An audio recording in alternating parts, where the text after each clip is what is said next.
হযরত মুহাম্মদ সাল্লাল্লাহু আলাইহি ওয়াসাল্লাম কতটা মহান ছিলেন। নবীজির সাথে ৭০ জন সাহাবী ছিলেন। সেই সময় মদিনায় অনেক সুখ শান্তি ছিল।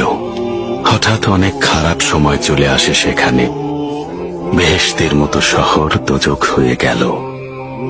সবখানে তখন আগুন আর আগুন। তখন সেই ৭০ জন সাহাবী বিপদের মুখে পড়েন।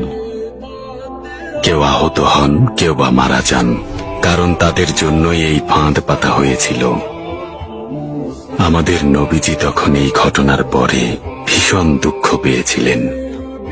আনাস ইবনে মালিক বলেছেন, তিনি নবীজিকে এত দুঃখ করতে এর আগে কখনোই দেখেননি।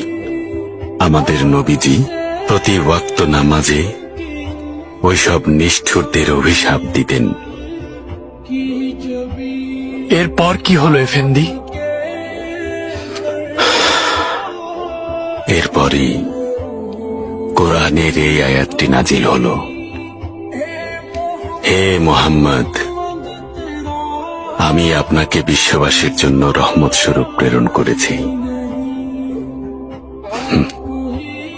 এরপর থেকে আমাদের নবীজি অভিশাপ দেয়া বন্ধ করেছিলেন। এমনকি তিনি তার শত্রুকেও অভিশাপ দিতেন না। এবং আমরাও আমাদের পাপী ও বিপথগামী ভাইদের কখনো অভিশাপ দিতে যাব না।